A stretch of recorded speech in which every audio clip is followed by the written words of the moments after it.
Hello everyone, welcome to the lecture. I hope आप सभी बहुत अच्छे होंगे। आज मैं आपके सामने डिस्कस करूंगा बीयर-लैम्बर्ट्स लॉ, जो कि यूवी के कॉन्सेप्ट पे बेस्ड है।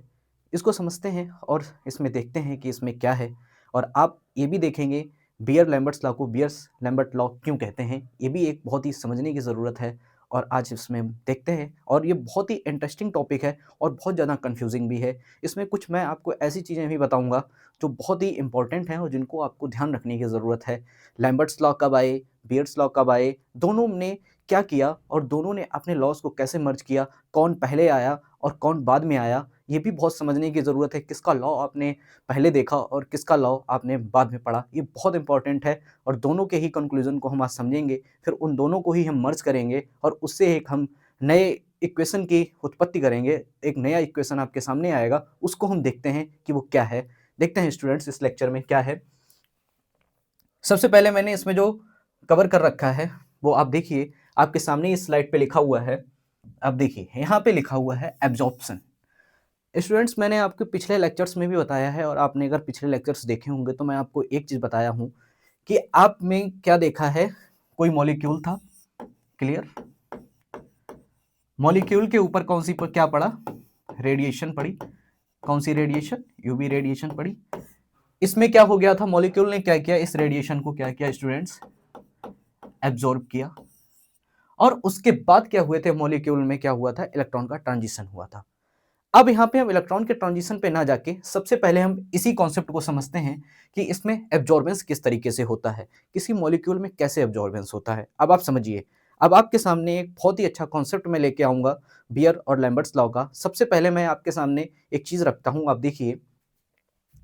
अब आप यहाँ पे देखिए, अगर आपने देखा होगा, आपने नाम पढ़ा है Beer Lambert's law, clear. But सबसे पहले मैं आपके सामने डिस्कस करूंगा वो लॉ है लैम्बर्ट्स लॉ। ऐसा क्यों, पहले बियर लैम्बर्ट्स लॉ, पहले बियर्स लॉ क्यों नहीं, ये बहुत ही समझने की जरूरत है। पहले मैं आपके सामने बियर लॉ क्यों नहीं एक्सप्लेन करूंगा, आप समझिए। स्टूडेंट्स, जो लैम्बर्ट थे उन्होंने क्या किया था, 1729 में अपना लॉ दिया था, क्लियर।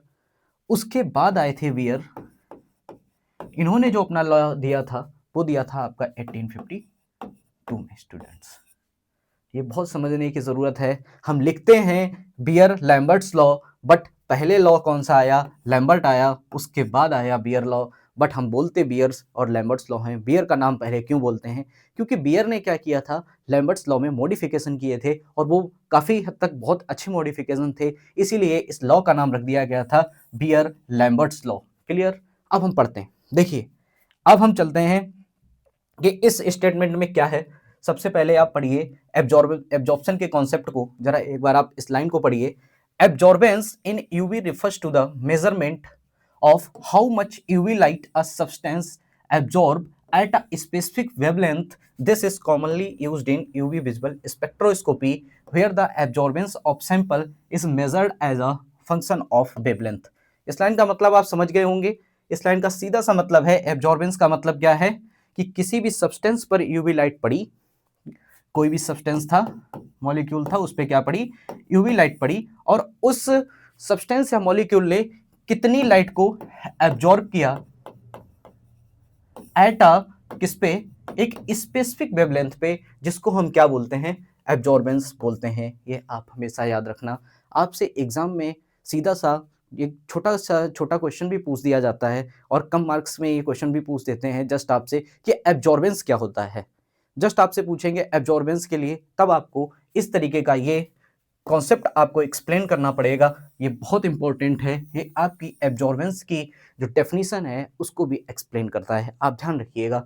अब हम इसको पढ़ाने के बाद अब हम आपका जो कॉन्सेप्ट है वो लैम्बर्ट्स लॉ पे चलते हैं कि लैम्बर्ट्स लॉ ने क्या बोला था। आप देखिए लैम्बर्ट ने क्या बोला, पढ़िए, बहुत इंपॉर्टेंट है, इसमें आप ध्यान रखिएगा। बहुत ही इसमें अच्छे से कॉन्सेप्ट आपके सामने निकल के आएंगे। मैं आपको स्टेटमेंट के साथ साथ उसका डेरिवेशन भी करवाऊंगा और ये भी बताऊंगा कैसे इस स्टेटमेंट से आप डेरिवेशन को बहुत ही आसान तरीके से ड्राइव कर सकते हैं। बस आप मेरे साथ जुड़े रहिए और देखते रहिए। जस्ट पहले हम लैम्बर्ट लॉ का जो यहाँ पे स्टेटमेंट है उसको हम पढ़ते हैं, बहुत ध्यान से सुनिएगा। पढ़िए आप क्या लिखा है। When a beam of monochromatic radiation, clear, pass through a homogeneous absorbing medium, the rate of decrease of intensity of radiation with thickness of absorbing medium is proportional to the intensity of the incident radiation। Clear हुई बात? क्या बोला इन्होंने, आपको समझ जाना चाहिए। यहाँ पे इन्होंने जो मोनोक्रोमेटिक रेडिएशन की बात की वो क्या है, यहाँ पे लाइट है। ओके, क्या लिखा है? Homogeneous absorbing medium. Homogeneous absorbing medium का क्या मतलब होता है? इन्होंने जो यहाँ पे ये मीडियम लिया है ये होमोजीनियस है, मतलब इसमें जो भी यहाँ पे सॉल्वेंट या सोल्यूट हैं वो सारे ही सारे क्या हैं, एक ही तरीके के हैं, इसमें डिफरेंट डिफरेंट नहीं है। सिंगल चीज जब ऐड होती है उसको हम क्या बोलते हैं, होमोजीनियस। अब जब उसमें बहुत सारी चीजें मिली होती हैं उसको हम क्या बोल देते हैं, हेट्रोजीनियस। क्लियर? इन्होंने क्या बताया यहाँ पे कि ये जो हमारे पास होमोजीनियस एब्जॉर्बिंग मीडियम था इसके ऊपर क्या पड़ी, इंसिडेंट बीम पड़ी। ओके, उसने यहाँ पे जो आपके पास होमोजीनियस मिक्सचर था उसने क्या किया, कुछ लाइट को यहाँ पे एब्जॉर्ब कर लिया और जो लाइट को यहाँ से पास कर दिया उसको हमने इंडिकेट किया आई से। ठीक है, और जो यहाँ पे लाइट आ रही थी उसको क्या बोला, यहाँ पे आई नॉट से इंडिकेट किया। Clear students? अब इसी स्टेटमेंट के हिसाब से ही हम यहाँ पे इक्वेशन को लिखते हैं। आप थोड़ा सा समझिए, अभी इस इक्वेशन पे आप ध्यान मत दीजिए, अभी मैं आपको बताता हूँ, आप उस इक्वेशन पे ध्यान दीजिए। इन्होंने क्या बोला, आप इतनी बात को समझ गए होंगे कि monochromatic radiation passes through a homogeneous absorbing medium. ठीक है, अब यहां समझने वाली जो बात है वो आपको यहां से समझने वाली है, the rate of decrease of intensity of radiation with thickness. With thickness, thickness का मतलब यहां पे क्या हुआ, ये चीज जो भी आपने यहां पे क्या लिया, एब्जॉर्बिंग मीडियम लिया, उसकी थिकनेस को यहां पे क्या बताया गया कि जो rate of decrease of intensity है, जो उसके ऊपर पड़ने वाली जो लाइट है, अगर वहां पे जो भी लाइट पड़ रही है वो इसकी थिकनेस पर डिपेंड करती है कि जितनी ज्यादा थिकनेस होगी उतनी ज्यादा क्या हो जाएगी, वहां पे लाइट एब्जॉर्ब हो जाएगी। यही इन्होंने बताया कि रेट ऑफ डिक्रीज। अगर एक चीज स्टूडेंट्स यहाँ पे ध्यान रखिए कि यहाँ पे क्या लिखा हुआ है, डिक्रीज, तो आप सबसे पहले समझ जाइए आपको साइन किसका लगाना है, नेगेटिव का साइन लगाना है। क्लियर? क्योंकि चीज क्या है, घट रही है। कैसे घट रही है, देखिए यहां पे क्या थी, रेडिएशन थी, क्या थी, रेडिएशन थी, डिक्रीज हो रही है। कैसे डिक्रीज हो रही है, किसके साथ, थिकनेस के साथ। ओके, थिकनेस के साथ मैंने क्या किया, थिकनेस मान लिया, छोटे छोटा मैंने क्या किया, जो ये देखिए यहाँ पे मैं बताता हूँ डी आई कब लिखते हैं और डी एक्स कब लिखा जाता है। मैंने डायरेक्ट आई क्यों नहीं लिखा और डायरेक्ट एक्स क्यों नहीं लिखा, मैंने उनको डी के फॉर्म में क्यों लिखा है, डिफरेंशियल के फॉर्म में क्यों लिखा है। फिर क्या लिखा है, पढ़िए, thickness of absorbing medium is proportional, proportional हो गया। क्लियर? किसका लिखा हुआ है, to the intensity of incident radiation. इन्होंने क्या बताया, यहां पे जो रेडिएशन इंसिडेंट हो रही है उसके क्या है, ये डायरेक्टली प्रोपोर्शनल है। क्लियर? अब आप इस स्टेटमेंट को समझ गए होंगे। मैंने यहाँ पे डी आई और डी एक्स क्यों लिखा है, देखिए जब भी क्या होता है, कोई भी चीज बहुत बड़ी होती है, ठीक है, और उसको रीड करना बहुत ज़्यादा टफ हो जाता है, उसको समझना बहुत ज़्यादा टफ हो जाता है, तो हम क्या करते हैं, उसके एक छोटे से पार्ट को हम ले लेते हैं और उस छोटे से पार्ट पे हम स्टडी करते हैं और उस स्टडी से हम क्या करते हैं, उसके पूरे पैमाने को हम डिसाइड करते हैं। जैसे कोई छोटी चीज़ ली, मैंने उसकी स्टडी की और मैंने ऐसा अनुमान लगा लिया कि ऐसा ही उसकी बड़ी से चीज़ों के साथ भी हो रहा होगा। क्लियर? इसीलिए मैंने क्या किया, यहाँ पे एब्जॉर्बिंग मीडियम बहुत सारा था, मैंने क्या किया, जस्ट छोटे से पार्ट को उसको कंसिडर किया, इसीलिए यहाँ पर ये इक्वेशन लिखी हुई है। Clear student? उसके बाद यहाँ पे क्या हुआ, ये देखिए आप, जैसे ही यहाँ से ये आपने प्रोपोर्शनल हटाया तो क्या हो जाएगा, D I by D X equal to, यहाँ पे प्रोपोर्शनल लगा दिया कि आई। क्लियर? वही चीज यहाँ पे आप देखिए लिखी हुई है। आप इसको इस फॉर्म में भी लिख सकते हैं, आप इसको इस फॉर्म में भी लिख सकते हैं। क्लियर? ये आपको समझ आ गया होगा और इसमें आपको कोई भी कंफ्यूजन नहीं होगी। जो मैंने आपको स्टेटमेंट बताया उसी स्टेटमेंट के हिसाब से ही मैंने आपको ये यहाँ पे जो इक्वेशन थी वो मैंने आपको दिखा दिया कि कैसे लिखते हैं। Clear students? ये आप समझ गए होंगे। उसके बाद जो हम अब आगे पढ़ेंगे वो है लैम्बर्ट्स लॉ का डेरिवेशन। अभी आप क्या करते हैं, हम पहले किसी ने, आपने क्या पढ़ा, आपने लैम्बर्ट लॉ पढ़ लिया, फिर आपने क्या पढ़ा, बियर का स्टेटमेंट पढ़ लिया और दोनों का क्या किया, आपस में मर्ज कर दिया और डेरिवेशन कर लिया। नहीं, वो आप तरीका थोड़ा सा अलग है, उसको अल्टरनेटिव एक्सप्रेशंस बोलते हैं।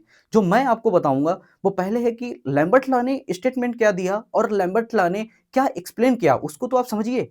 फिर उसके बाद बियर्स ने उसमें क्या चीजें ठीक की उनको समझिए, फिर देखिए दोनों को कैसे उन्होंने आपस में कंपेयर किया, कैसे मर्ज किया, उन चीजों को आप समझिए। अब मैं क्या कर रहा हूं, इसी स्टेटमेंट के हिसाब से जो इक्वेशन आई है उसी को मैं आपके सामने पहले ड्राइव करूंगा। आप देखिए, जस्ट आप ये देखिए, जो इसमें मैं आपके सामने कवर करूंगा वो सबसे पहले मैं आपको बताऊंगा लैम्बर्ट लॉ का डेरिवेशन।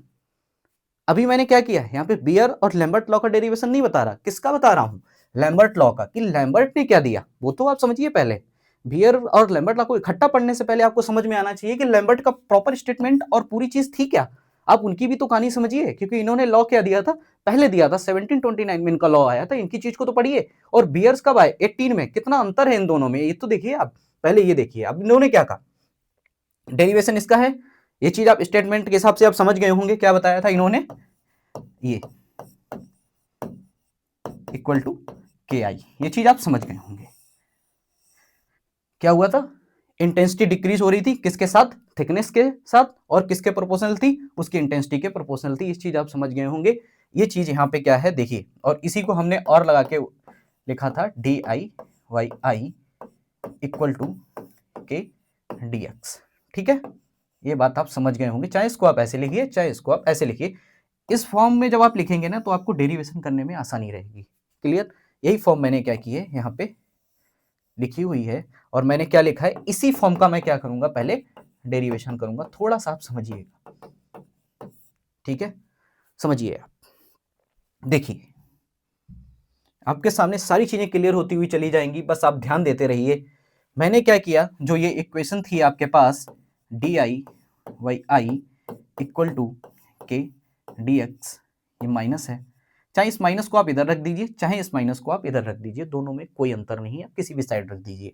मैंने इसको क्या किया, इंटीग्रल फॉर्म में चेंज किया। स्टूडेंट आप समझ रहे होंगे इंटीग्रेशन इसका, ये देखिए यहाँ पे मैंने क्या किया, इंटीग्रेशन लगाया, और ये क्या था मेरे पास आई नॉट, और ये मेरे पास क्या है आई। ये इसको हम क्या बोलते हैं, लोअर लिमिट, क्या बोलते हैं इसको, लोअर लिमिट, और ये जो होती है इसको हम बोलते हैं अपर लिमिट।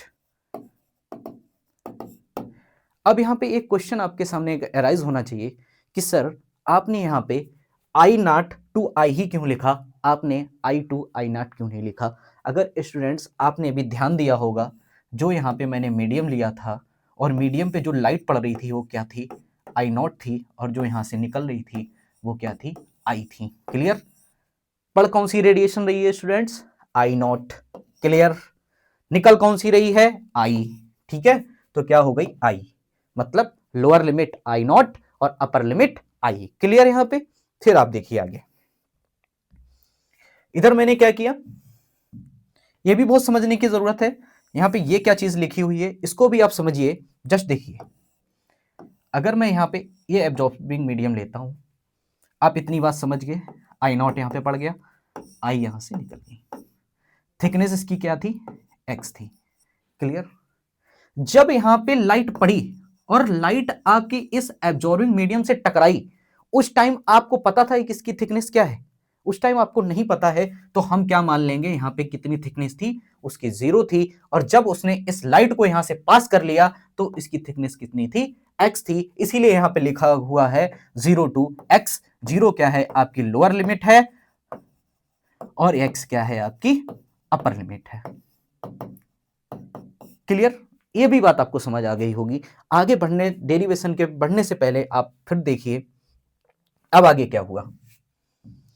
स्टूडेंट्स ये क्या चीज लिखी हुई है, और इसमें ये मैंने क्या लिख दिया है, अगर आपने इंटीग्रेशन पे थोड़ा सा भी ध्यान दिया होगा, या आपने कभी पहले पढ़ा होगा, तो इस तरीके का जब भी कोई फार्मूला होता है आई नॉट या आई, और इसके नीचे लिखा हुआ है डी आई वाई आई, तो इसको हम कन्वर्ट कर देते हैं, और इसको हम फार्मूले का जो एक्सप्रेशन आता है उसको हम बोलते हैं एल एन, और ये क्या हो जाता है हमारे पास आई टू आई नॉट और आई, ये होता है हमारे पास, इसका एक्सप्रेशन आता है। ये मैथमेटिकल टर्म है, ये मैथमेटिक्स में पढ़ाया जाता है, इसमें बहुत सारे न्यूमेरिकल मैथमेटिक्स में पढ़ाए जाते हैं। जो लोग मैथ से पढ़ते हैं उनको ये इंटीग्रेशन समझने में बिल्कुल भी दिक्कत नहीं होगी। जो लोग स्टूडेंट्स थोड़ा बायोलॉजी फील्ड से रिलेटेड होते हैं, क्योंकि उन्होंने इसका यूज बहुत कम किया होता है, इसलिए वो इनको थोड़ा सा इसमें कन्फ्यूजन होता है। लेकिन जब भी आप इसका अगर थोड़ा सा समझने की कोशिश करेंगे, थोड़ा सा इंटीग्रेशन फॉर्म अगर पढ़ेंगे, तो आपको ये बहुत ही आसानी से समझ आ जाएगा, कोई इसमें ऐसा कोई टफ चीज नहीं है, बस समझ आ जाएगा कि वो ये क्या हो गया, आपका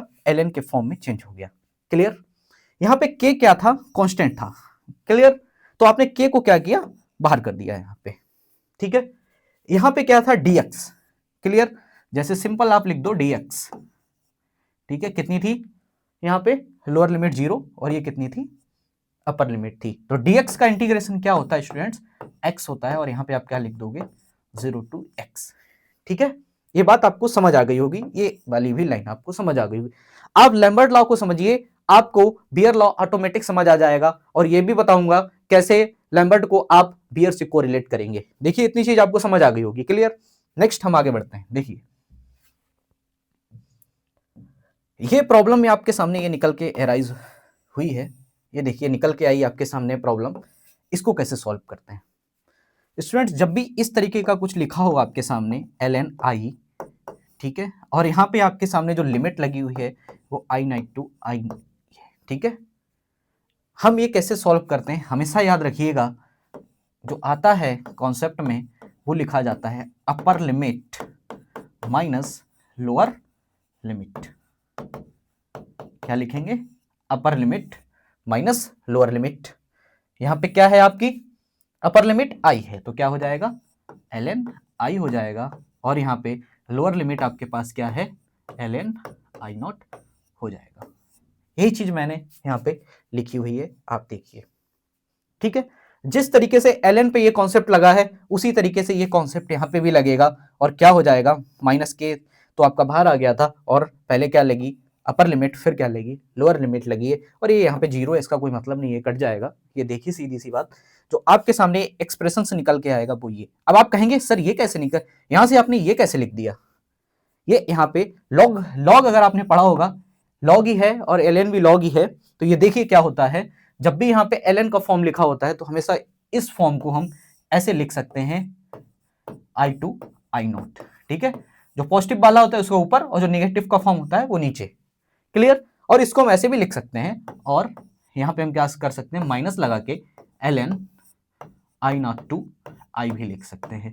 ये दोनों ही फॉर्म आपकी सही हैं, आप दोनों में से कोई भी फॉर्म एक लिख सकते हैं। ये मैथमेटिकल फॉर्मूला है, मैथमेटिक्स में ऐसे इसको सॉल्व करते हैं, इसीलिए इसको ऐसे लिखा हुआ है। ठीक है, ये मैंने क्या कर दिया आपके पास, इसको ऐसे लिख दिया, और मैंने क्या किया, इसको ऊपर नीचे कर दिया, चेंज किया, तो यहाँ से क्या हो गया, ये माइनस का साइन आपका जो था वो यहाँ पे हट गया। कैसे, क्योंकि देखिए यहाँ पे क्या करेंगे, मैंने क्या बोला, जब आप इस फॉर्म को आई नॉट को ऊपर कर देंगे, आई को नीचे कर देंगे, तो आपका माइनस हट जाएगा। क्यों, क्योंकि ऐसे लिखोगे माइनस, यहाँ पे क्या रहेगा माइनस, और माइनस क्या हो जाएंगे, आपस में कट जाएंगे। क्लियर? ये लाइन भी आपको समझ आ गई होगी। ठीक है, मैथमेटिक्स में एक चीज होती है जो मैं आपको बताता हूं, ये देखिए मैथमेटिक्स में एक चीज होती है कि जब भी कभी भी आपको ln को लॉग में कन्वर्ट करना होता है तो आपको क्या करना होता है स्टूडेंट्स, ये देखिए जब भी हम कभी भी ln को लॉग में कन्वर्ट करते हैं, जब भी हम ln को लॉग में कन्वर्ट करते हैं, अगर उसका बेस e है तो यहाँ पे कोई चेंजमेंट नहीं होता है। अगर हमें उसको 10 के फॉर्म में चेंज करना होता है तो हम उसको इस तरीके से लिखते हैं 2.303 log 10, इसको बोलते हैं बेस। ये क्या होता है, 10 का बेस होता है। क्लियर? मैथमेटिक्स में इसका बहुत यूज है, मैथमेटिक्स में आप अगर पढ़ेंगे तो आपको लॉग समझ में आएगा, लेकिन हमें यहाँ पे ये बेस बताने की अभी कोई नीड नहीं है कि ई क्यों है और यहाँ पे 10 क्यों है, क्योंकि ये मैथमेटिकल थोड़ा टर्म है। यहाँ पे आप इसको मत अभी देखिए, यहाँ पे सिर्फ आप इस चीज को समझिए कि ln को यहाँ पे हम log 10 में किस तरीके से कन्वर्ट करेंगे। वहाँ पे कितने का मल्टीप्लाई करते हैं, 2.303 का मल्टीप्लाई करते हैं, वही यहाँ पे लिखा हुआ है। ये देखिए आप, मैंने जैसे ही यहाँ पे ln के फॉर्म को इसमें चेंज किया, ये क्या बन गया, इस तरीके से बन गया। स्टूडेंट्स मतलब क्या आया था, आप देखिए ln को मैंने इसमें log में कन्वर्ट किया तो आपके सामने क्या आएगा, 2.303 log 10 i naught y i equal to k x। ठीक है, मैंने क्या किया, इस 2.303 को मैंने क्या किया, नीचे ला दिया, किसके, k के नीचे ला दिया। तो दोनों ही ये क्या है, आप इसको इस फॉर्म में लिख सकते हैं और आप इसको इस फॉर्म में भी लिख सकते हैं, दोनों ही फॉर्म इसकी सही है। ठीक है, नेक्स्ट आगे देखिए, मैं आपको एक बिल्कुल ही अच्छी चीज बताता हूं इस जगह पे। ये जो आपके सामने निकल के आई है इक्वेशन, ये बहुत इंपॉर्टेंट है। देखिए यहां पे ये क्या हो गया, log 10 i night y i। अगर मैं यहां पे क्या करूं, सपोज लेट अस सपोज क्या करना है, अगर मैं यहाँ पे जो log 10 आई नॉट बाई आई को मैं क्या मान लूँ यहाँ पे स्टूडेंट्स, ए मान लेता हूँ। क्या मान लूँ मैं? एब्जॉर्बेंस मान लूँ। ठीक है, तो हम क्या लिख देंगे इस जगह पे? ए लिख देंगे। ठीक है, और जो हमारे पास एक कांस्टेंट आया है के अपॉन 2.303, इसको मैं क्या लिख देता हूँ? कैपिटल के लिख दूँ। क्लियर? तो क्या निकल के आएगा आपके सामने? के एक्स। ये एक्सप्रेशन किसका है? ये लैम्बर्ट का एक्सप्रेशन है। आप याद रखिएगा, ये लैम्बर्ट का एक्सप्रेशन है। लैम्बर्ट ने सिर्फ इतनी चीज बताई थी कि एब्जॉर्बेंस और थिकनेस पे वो यहाँ पे बेस्ड था, सिर्फ थिकनेस पे बेस्ड था, यहाँ पे और कोई चीज नहीं थी। इसीलिए इनका जो एक्सप्रेशन था वो क्या था? ए इक्वल टू के एक्स। इसको मैं इक्वेशन मान लेता हूं, और इस एक्सप्रेशन को आप अभी याद रखिएगा, जब मैं आगे क्या पढ़ाऊंगा आपको, बियर लॉ पढ़ाऊंगा। ठीक है स्टूडेंट, ये क्लियर हो गया आपको? ठीक है, इसको मैं यहाँ पे मान लेता हूँ इक्वेशन 1 के हिसाब से चलता हूँ। ठीक है, इतनी चीज आपको क्लियर हो जाए। अगर आपसे एग्जाम में कभी भी पूछ दिया जाए लैम्बर्ट लॉ, तो आपको सिर्फ जस्ट इतना ही एक्सप्लेन करना है। और आपसे अगर ये पूछा जाए बियर लैम्बर्ट लॉ आपको एक्सप्लेन करने को बोला जाए, तो आपको ये तो एक्सप्लेन करना ही करना है, और साथ में आपको क्या करना है? बियर लॉ भी एक्सप्लेन करना है। अब मैं आपको बियर लॉ एक्सप्लेन करता हूं। आप देखिए, ये कब आया था? 1729 में। ठीक है, उसके कुछ दिनों के बाद, कुछ दिनों नहीं, बहुत से सालों के बाद, देखिए क्या आया? 1850 के अप्रॉक्स क्या आया हमारे पास? बियर लॉ आया। बियर लॉ ने क्या स्टडी की? उन्होंने देखा कि लैम्बर्ट ने ये तो बता दिया कि यहाँ पे क्या है, मॉलिक्यूल किस पे डिपेंड करता है? थिकनेस पे डिपेंड करता है। बट बियर ने ऐसा क्या बताया, वो आप देखिए आगे। ये देखिए, मैं आपको बताता हूं बियर ने ऐसा क्या बताया।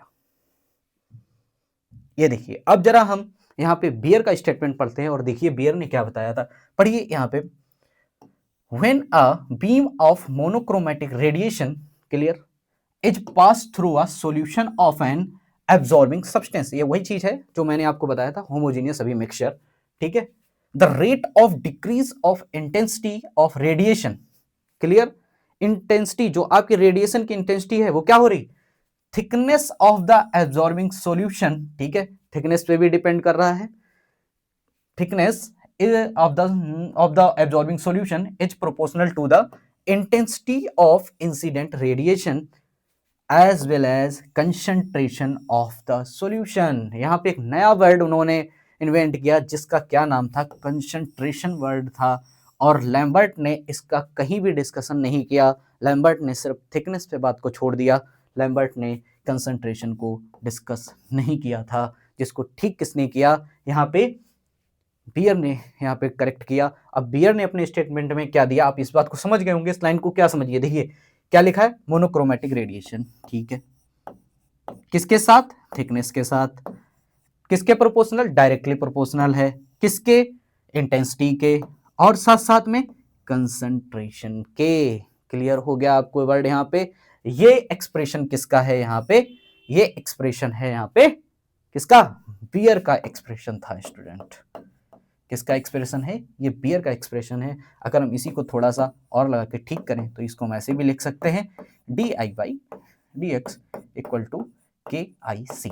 लिख सकते या नहीं लिख सकते? ऐसे लिख सकते हैं। ठीक है, और अगर जब हम इसको इंटीग्रेशन के फॉर्म में चेंज करेंगे तो आपको मुझे क्या करना होगा?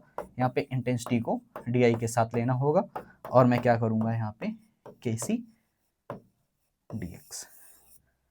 ओके स्टूडेंट्स, यहाँ पे एक समझने वाली चीज है जो मोस्टली स्टूडेंट से वाइवा के टाइम पे पूछ दी जाती है कि इस जगह पे निगेटिव क्या है। तो अभी मैंने जब आपको लैम्बर्ट लॉ एक्सप्लेन किया था तो मैंने आपको बताया दिया था यहाँ पे निगेटिव साइन इसके किस वजह से लगा हुआ है? यहाँ पे डिक्रीज के वर्ड की वजह से लगा हुआ है, क्योंकि वहाँ पे इंटेंसिटी क्या हो जा रही है? डिक्रीज हो जा रही है। इस वजह से वहाँ पे क्या लगा हुआ है स्टूडेंट्स? निगेटिव लगा हुआ है। इस बात को आप याद रखना, ये पूछ दिया जाता है वाइवा में, आपसे पूछ देते हैं कि यहाँ पे निगेटिव साइन क्यों लगा हुआ है, प्लस क्यों नहीं लगा है। तो स्टूडेंट्स वहाँ पे बहुत ज्यादा कंफ्यूजन में आ जाते हैं और बता नहीं पाते हैं। अब इस बात को ध्यान रखिए, आप ये एक्सप्रेशन है, आपको याद करने की जरूरत नहीं है। आपको क्या करना है? जो स्टेटमेंट है उसी पे जाइए, आपको बिल्कुल समझ में आ जाएगा। ये आपकी एक्सप्रेशन निकल के आई। अब हम देखते हैं आगे, यहाँ पे बियर के हम यहाँ पे एक्सप्रेशंस को पढ़ेंगे। बियर ने क्या बताया था वो एक्सप्रेशन देखिए। अभी आपने बियर्स ने क्या बताया, आपको याद हो गया होगा। क्या किया था बियर्स ने? डिक्रीज इन किसमें? इंटेंसिटी में। किसके साथ? थिकनेस के साथ। ठीक है, किसके डायरेक्टली प्रोपोर्शनल बताया था? इंटेंसिटी के और कंसंट्रेशन के। जब आप लैम्बर्ट लॉ पढ़ते हैं तो वहां पे आप कंसंट्रेशन को नहीं लिखते हैं। ठीक है। फिर क्या हो जाएगा, इसको हमने क्या किया, किस फॉर्म में चेंज किया, थोड़ा सा इंटीग्रल फॉर्म में चेंज किया, तो क्या आ जाएगा, आई equal to K C D x. Clear, यही फॉर्म यहाँ पे लिखी हुई है, इसी का मैंने क्या किया है, इंटीग्रेशन फॉर्म में चेंज किया है। क्लियर स्टूडेंट्स, देखिए जरा मैंने इसका इंटीग्रेशन के फॉर्म में क्या चेंज किया, यहाँ पे वही चीज है, सेम चीज मैंने की है। क्या लिखा है, लोअर लिमिट अपर लिमिट क्या था यहाँ पे, एब्जॉर्बिंग ये आपके पास मीडियम था, ठीक है। यहाँ पे क्या थी, आई नॉट लाइट पड़ रही थी, यहाँ से आई नॉट लाइट निकल रही थी, यहाँ पे एक्स था, और यहाँ पे क्या था, कंसंट्रेशन, जो भी आपके पास यहाँ पे सॉल्यूट सॉल्वेंट जो भी रखा हो उसकी कंसंट्रेशन क्या है, यहाँ पे सी को माना था, बट लैम्बर्ट में सी का डिस्कशन नहीं था, ठीक है। अब यहाँ पे क्या लिखा है आपने, यहाँ पे lower limit upper limit, clear, और वही चीज यहाँ पे क्या लिखा है, कंसंट्रेशन वर्ड लिखा हुआ है, और ये क्या लिखा है यहाँ पे, कांस्टेंट लिखा हुआ है, जो यहाँ पे क्या किस में निकल के आया था, देखिए इस फॉर्म में निकल के आया था, D I Y D negative equal to K C D x. चाहे आप नेगेटिव को इधर रखिए चाहे इधर रखिए, उससे कोई फर्क नहीं पड़ता है, आपके डेरिवेशन में कोई दिक्कत नहीं आएगी। आप देखिए वही मैंने यहाँ पे लगाया हुआ है, जब आपने ये एक्सप्रेशन को सॉल्व किया तो आपके पास क्या आया, एल एन आई आया, ये क्या हो गया अपर लिमिट, ये लोअर लिमिट, वही आपके किस में आया, एक्स और जीरो में आया, सेम है ना, बिल्कुल सेम चल रहे हैं, बट यहाँ पे एक नया वर्ड आपके सामने ऐड होता चला जा रहा है, वो क्या है, सी। ओके स्टूडेंट्स, फिर मैंने क्या किया, इसको सॉल्व किया यहाँ पे, upper limit minus lower limit, और यहाँ पे क्या किया, के सी तो बाहर ही रहेगा, और ये आपने देखा यहाँ पे upper limit minus lower limit यहाँ पे थिकनेस की। फिर मैंने क्या किया, यहाँ पे लॉग को सॉल्व किया, L N I by I naught equal to minus K C x, ठीक है।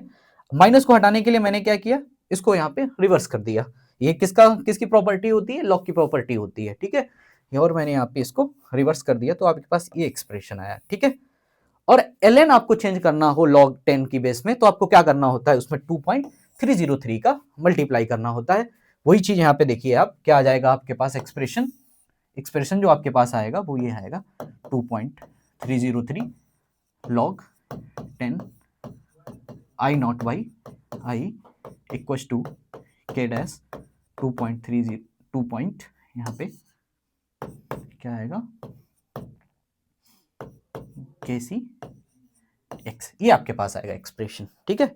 और उसके बाद आपने क्या किया, जो 2.203 था वो आपने किसके बेस में ला दिया, यहाँ पे के नीचे ले आ दिया, ठीक है।